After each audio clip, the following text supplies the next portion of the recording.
আটরশি গ্রামে অজপাড়াগায় আমি কেন আসলাম, এই প্রশ্নটা আমরা একটু ধারণ করি। কেন আসলাম, এই গ্রামে কেন আসলাম? আমরা বিশ্ব জাকের মঞ্জিলে এই আটরশি দরবার শরীফে খাজা বাবা ফরিদপুরীর দরবারে আমরা এসেছি আল্লাহকে পাওয়ার জন্য। খাজা বাবা ফরিদপুরি গ্যারান্টি দিয়েছেন, বাবা আমার কথা যদি মানতে পারেন তাহলে আমি আপনাদেরকে দয়াল নবীর সাথে পরিচয় করায় দিব। তো যিনি দয়াল নবীজিকে হাসিল করেছিলেন তিনি দয়াল নবীজিকে পরিচয় করে দিতে পারেন। আমার কেবলাজান হুজুর খাজা বাবা ফরিদপুরি কলকাতায় থাকতে সেই কলকাতার জমিনের লম্বা ইতিহাস আমরা সেটা বলবো না, সেইখানে আমার কেবলাজান হুজুর দয়াল নবী রাসূল পাক সাল্লাল্লাহু আলাইহি ওয়াসাল্লামকে হাসিল করে তিনি কদম ধরে তওবা করে আমার দয়াল নবীজিকে যেভাবে পেয়েছেন তিনি দেখায় দিয়েছেন, দেখাই দিতে পারেন যে দয়াল নবীজিকে কিভাবে পাওয়া যায়। অতএব আজকে আমরা দৃঢ় শপথ নিতে চাই যে আল্লাহর ওলি আমাদেরকে দয়াল নবীর সাথে পরিচয় করে দিতে পারেন, যে আল্লাহর ওলির তাওয়াজ্জুর বদলতে আমাদের মুর্দাদের জান্দা হয়, যে আল্লাহর ওলির কদমে আসলে দয়াল নবীর মহব্বতে চোখের পানি ছেড়ে দিয়ে আমরা কাঁদতে পারি, কাঁদতে শিখেছি। আমরা শেষ নিঃশ্বাস পর্যন্ত সেই মহান মুর্শিদ আল্লাহর ওলি খাজা বাবা ফরিদপুরীর কদম মোবারক জিন্দেগিতে ছেড়ে দিব না। কেবলাজান হুজুর বলতেন, বাবা মানব শরীরে এক টুকরা গোস্ত আছে যেটা আরবিতে বলা হয় কলব, ইংরেজিতে বলা হয় হার্ট, বাংলায় বলা হয় হৃৎপিণ্ড। এটা আল্লাহ পাকের ভেদের এক মহাদরিয়া, ভেদের এক মহাসমুদ্র। আমার পীর খাজা বাবা ফরিদপুর বলতেন, বাবা ছোট্ট একটা বটের বীজের মধ্যে যেমন বিরাট বট গাছ লুকায়িত থাকে, একটা তালের আঠির মধ্যে যেমন একটা বিশাল তাল গাছ লুকায়িত থাকে, একটা আমের আটির ভিতরে যেমন একটা বিশাল আম গাছ লুকায়িত থাকে। বাবা আপনি তালের আটিটাকে ভাঙলে সেখান থেকে তাল গাছ পাবেন না, আমের আটিটাকে ভাঙলে আম গাছ পাবেন না, তালের আটি ভাঙলে তাল গাছ পাবেন না, বটের বিচিটাকে ভাঙলে সেখান থেকে বট বৃক্ষ পাবেন না। তো এটাকে কি করতে হবে? এটাকে মাটির সাথে দাফন করতে হবে। আল্লাহর ওলি খাজা বাবা ফরিদপুরি বলেন, বাবা যেমনি ভাবে ছোট্ট একটা বটের বীজের মধ্যে বিরাট বট গাছ লুকায়িত থাকে, তালের আঠির ভিতরে বিরাট তাল গাছ লুকায়িত থাকে, আমের আঠির ভিতরে যেমন বিরাট একটা আম গাছ লুকায়িত থাকে, বাবা মানব দেহের কালবের মধ্যে সেইভাবে আমার আল্লাহ পাকের ভেদের মহাসমুদ্র লুকিয়ে আছে। আল্লাহর ওলি খাজা বাবা ফরিদপুরি দাওয়াত দিলেন, বাবা সেখানে তালাশ করেন, দেখেন আল্লাহকে পাওয়া যায় কিনা। তো এই পারপাজে বিশ্ব জাকির মঞ্জিলে কেন আসলাম? আল্লাহকে পাওয়ার জন্য দুইটি জিনিস হলো মৌলিক শর্ত, একটি হলো ইবাদত আরেকটি হলো মহব্বত। একটি হলো ইবাদত আরেকটি হলো মহব্বত। আমি আপনাদের কাছে শুনতে চাই, এই বিশ্ব জাকির মঞ্জিলে আল্লাহর ওলির দরবারে ইবাদত আর মহব্বত দুইটাই আছে না নাই? অর্থাৎ আপনি আল্লাহকে পেতে চান, আল্লাহকে লাভ করতে চান, আল্লাহকে হাসিল করতে চান, এটা করার জন্য যা কিছু দরকার সেই ইবাদত আছে, মহব্বত আছে। শুধু ইবাদত আর মহব্বত থাকলে হবে না। আল্লাহকে যিনি হাসিল করেছেন, আল্লাহকে যিনি পেয়েছেন, ওইরকম একজন ব্যক্তি লাগবে। যেমন আপনি যদি ডাক্তার হতে চান, একজন ডাক্তার লাগবে।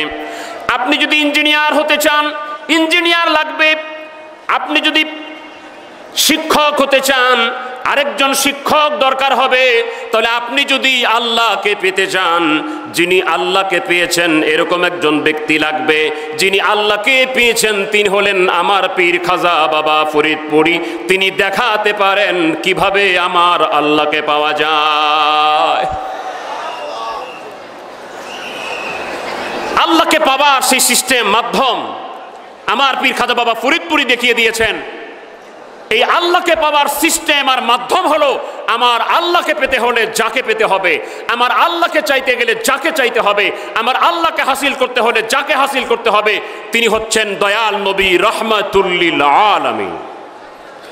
আমার রাসূল ছাড়া, আমার নবী ছাড়া, আমার দয়াল নবী রাসূল পাক সাল্লাল্লাহু আলাইহি ওয়াসাল্লাম ছাড়া আল্লাহকে পাওয়া যায়? আল্লাহকে পেতে হলে যাকে পেতে হয়, আল্লাহকে হাসিল করতে হলে যাকে হাসিল করতে হয়, তিনি হলেন আমার দয়াল নবী রাসূল পাক সাল্লাল্লাহু আলাইহি ওয়াসাল্লাম। আমার খাজা বাবা ফরিদপুরি তিনি বলেন, বাবা আপনারা যদি আমার কথা মানতে পারেন, আমার কথা মতো যদি চলতে পারেন, তাহলে আমি বাবা আপনাদেরকে আমার দয়াল নবীর সাথে পরিচয় করায়া দিব। এই গ্যারান্টি, এই নিশ্চয়তা আমাদেরকে দিয়েছেন খাজা বাবা ফরিদপুরি। এজন্য অনেক জাকের ভাইদের এই ওরস শরীফে যে সমস্ত জাকের ভাইয়ারা আছেন, এখানে অসংখ্য হাজার হাজার জাকের ভাইদের এরকম প্রমাণ পাওয়া যাবে। যেহেতু আমাদেরকে অনেক জাকের ভাইরা বলেছেন, আমরা নিজের কথা বলি না, জাকের ভাইদের কথা বলি।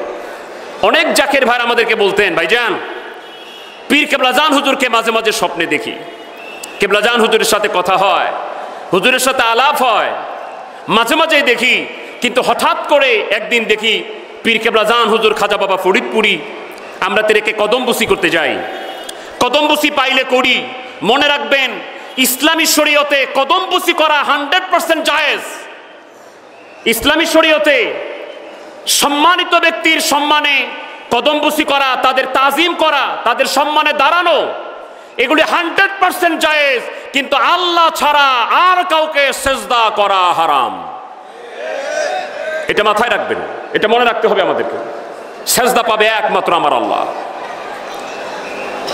জাকির ভাইয়ারা বলেন, হুজুর কেবলাজানকে কদমবুসি করতে যাব। ওই দিন হুজুর আমাদেরকে কদমবুসি করতে নিষেধ করলেন। বাবা আজকে আমাকে কদমবুসি না। জাকির ভাই চিন্তা করেন হুজুরের সাথে কোনো বেয়াদবি হয়ে গেল কিনা।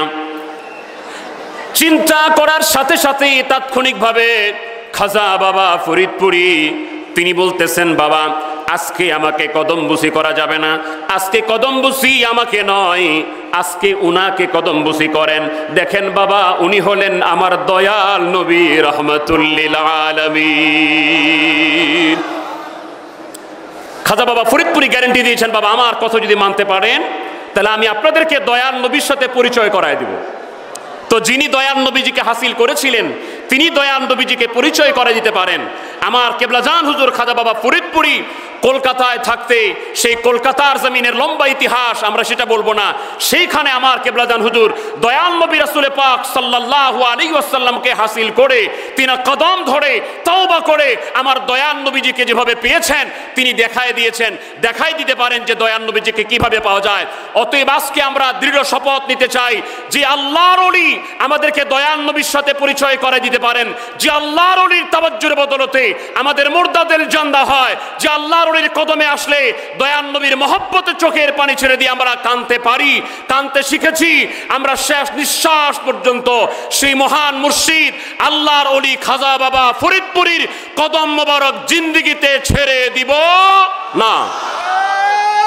তাকবীর।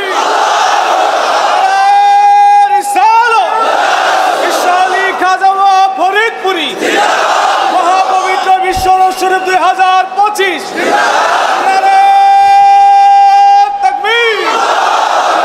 আমরা আল্লাহর কোরআনুল কারীম থেকে 30 পারার সূরা ফাজর 27, 28, 29, 30 নম্বর আয়াত তেলাওয়াত করেছি। আমার আল্লাহ পাক বলছেন, হে নফসে মুতমাইন্নার অধিকারীরা, হে প্রশান্ত আত্মা, তুমি আল্লাহর দিকে প্রত্যাবর্তন করো। রাদিয়াম মারদিয়া, তুমি এমন ভাবে আল্লাহর দিকে আসবা তুমিও আল্লাহর উপর খুশি, আমার আল্লাহও তোমার উপর খুশি। যখন এই মাকামে তুমি পৌঁছে যাবা, তুমি আল্লাহর খাস বান্দাদের মধ্যে প্রবেশ করো। আমার আল্লাহ পাক ডেকে বলছেন, ওয়াদখুলি জান্নাতি, আমি আল্লাহ পাক তোমার জন্য জান্নাতের দরজা খুলে দিই, তোমাকে আহ্বান করছি।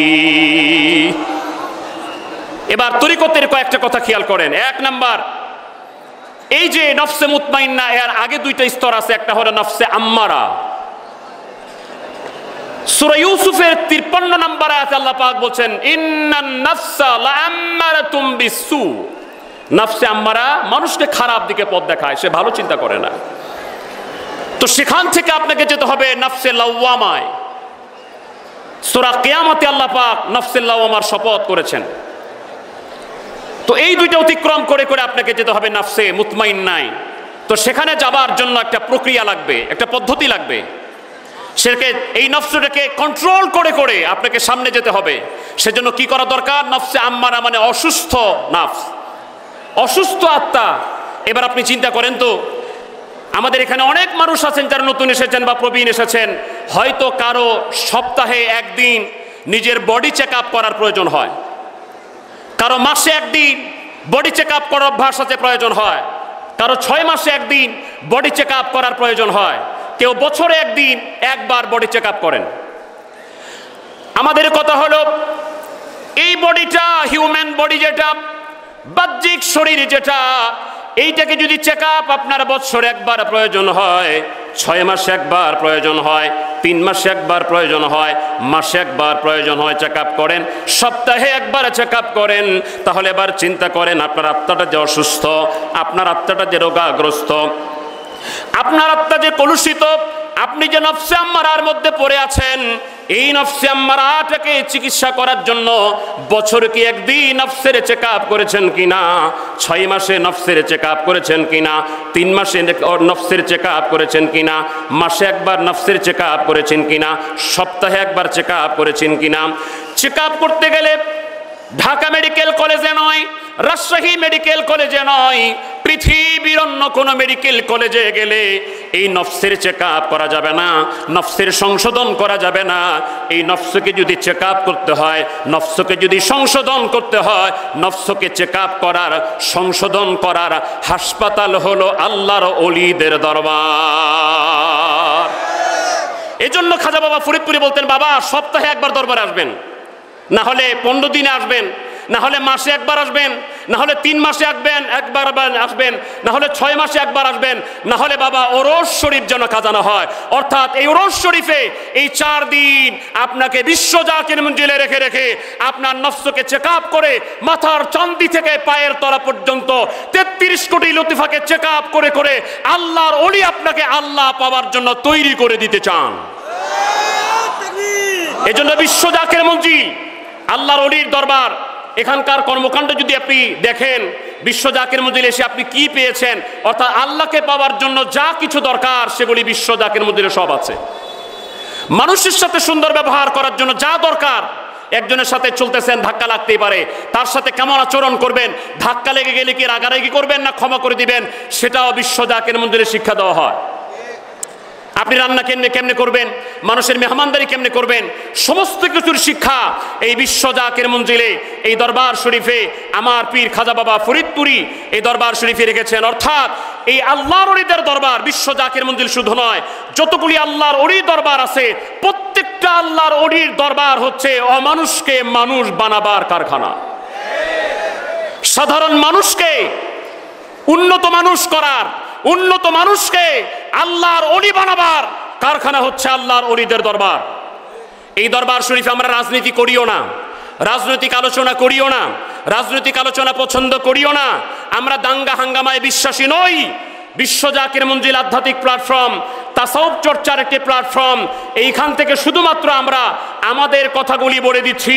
যারা চিন্তা করতেছেন, যারা ভাবতেছেন বাংলার জমিনে, এই বাংলাদেশে আল্লাহর ওলিদের মাজারগুলিকে ভেঙে, আল্লাহর ওলিদের খানকাগুলিকে ভেঙে, আল্লাহর ওলিদের দরবারগুলিকে ভেঙে বাংলাদেশে শান্তি প্রতিষ্ঠা করতে চান, ইসলাম কায়েম করতে চান, আমরা জানিয়ে দিতে চাই, বাংলাদেশে যদি আল্লাহর ওলিদের দরবার না থাকে, মানুষ সংশোধন হওয়ার এই কারখানাগুলি যদি না থাকে, আল্লাহর ওলিদের দরবার, আল্লাহর ওলিদের খানকা যদি এই বাংলার জমিন না থাকে, বাংলাদেশকে শান্তিপূর্ণভাবে পরিচালিত করতে পারে এরকম কোন শক্তি বাংলাদেশে নাই। অতএব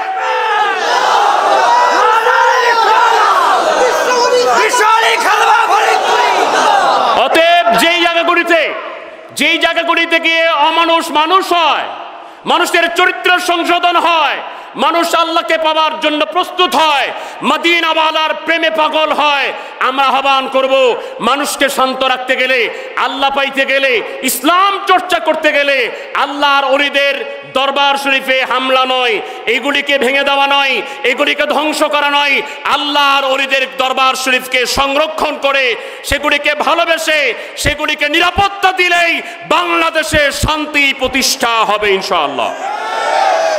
যেই বাংলায় ইসলাম এনেছেন আল্লাহর ওলিরা, যেই বাংলায় মসজিদ প্রতিষ্ঠা করেছেন আল্লাহর ওলিরা, মাদ্রাসা প্রতিষ্ঠা করেছেন আল্লাহর ওলিরা, কোরআন নিয়ে এসেছেন আল্লাহর ওলিরা, হাদিস নিয়ে এসেছেন আল্লাহর ওলিরা, তাফসীর নিয়েছেন আল্লাহর ওলিরা, তাদেরকে বাদ দিয়ে অন্য কোনো ইসলাম আমরা কল্পনা করতে চাই না। অন্য কোন ইসলাম আমাদের দরকার। আমি একটি কথা বলে শেষ করছি। আপনারা বলেন তো, এই বাংলাদেশে মসজিদ আগে প্রতিষ্ঠা হয়েছে না আল্লাহর ওলিরা আসছে? এদেশে মাদ্রাসা আগে প্রতিষ্ঠা হয়েছে না আল্লাহর ওলিরা আসছে? তার জ্বলন্ত উদাহরণ বিশ্ব জাকির মঞ্জিল জামে মসজিদ, বিশাল মসজিদ। আচ্ছা, খাজা বাবা ফরিদপুরে এখানে আসার আগে কি মসজিদ ছিল? খাজা বাবা ফরিদপুরে এখানে এসেছেন, 3 জন মানুষকে ডেকে পেয়েছেন, এরপরে আস্তে আস্তে না এত কিছু হলো, তারপর মসজিদ হলো। এই যে বিশ্ব জাকির মঞ্জিল আলিয়া কামিল মাদ্রাসা, আচ্ছা বলেন খাজা বাবা ফরিদপুরে আসার আগে আলিয়া কামিল মাদ্রাসা ছিল? তাহলে আমরা বাস্তব এখানে দেখছি আল্লাহর ওলি এদেশে এসেছেন বিধায় আমরা মাদ্রাসা পেয়েছি, এদেশে আল্লাহর ওলি এসেছেন বিধায় আমরা মসজিদ পেয়েছি। অতএব তাদেরকে বাদ দিয়ে যারা ইসলামের কথা বলতে চায়, আমরা তাদের সাথে একমত হতে পারছি না। অতএব যাদের মাধ্যমে ইসলাম পেয়েছি তাদের মত পথ ধরে রেখে তাদের দেখানো তরিকা মতো চলে, আল্লাহ রাসূলের তরিকায় চলে আমরা আল্লাহকে পেতে চাই, রাসূলকে পেতে চাই। আমরা সময় সংক্ষিপ্ততার জন্য আর সামনে অন্য কোনো টপিকসে কথা বলছি না। আল্লাহ পাক যেন এই সংক্ষিপ্ত কথাগুলি আমাদের বুঝার, আমল করার তৌফিক দান করেন। ওয়া আখিরি দাওয়ানা আনিল হামদুলিল্লাহি রাব্বিল আলামিন। আসসালামু আলাইকুম ওয়া রাহমাতুল্লাহি ওয়া বারাকাতুহু।